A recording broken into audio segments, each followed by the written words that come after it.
Après avoir réglé les neutres et le sens d'action des gouvernes, il nous reste à régler l'amplitude du débattement de la gouverne. Donc pour cela, dans le kit, vous avez deux petits gabarits, un avec un P pour la profondeur, un avec un D pour la dérive.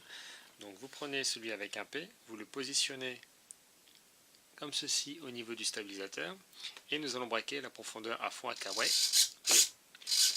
Le gabarit se soulève, ceci indique que le débattement est trop fort. Donc nous allons agir sur la programmation de la radio pour ajuster ce débattement pour obtenir voilà, un débattement conforme au gabarit.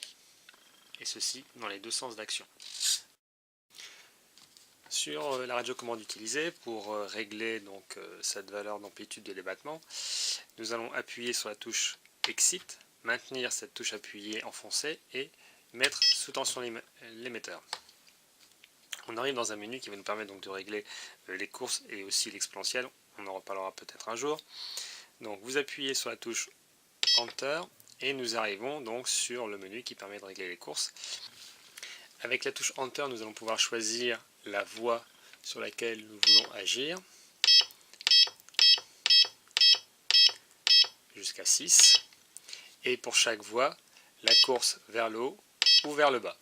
Donc ici on est vers une valeur maximale à 100% dans un sens.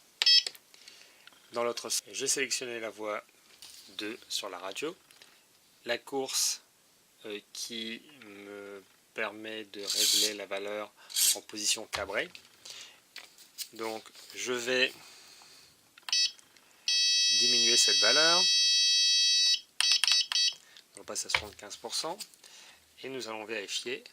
Vous voyez, notre levier, notre gabarit se lève encore un tout petit peu, 70%, encore un petit peu. Voilà. Ici, sur mon modèle, à 64%, j'ai le débattement recommandé au niveau de la profondeur. Même opération, mais cette fois-ci pour le réglage à piquer au niveau du volet de profondeur, lorsque le volet de profondeur s'abaisse. Donc je vais sélectionner cette fois-ci l'autre course.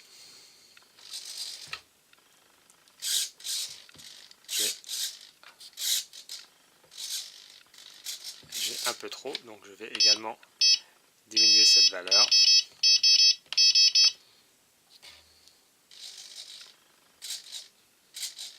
Voilà, 65% dans mon exemple. Donc avec le deuxième gabarit marqué d'un D pour dérive, nous allons procéder de la même façon et régler donc les valeurs de course au niveau du volet. Voilà, notre avion est réglé au niveau des commandes, il nous reste une seule étape avant le vol, le centrage.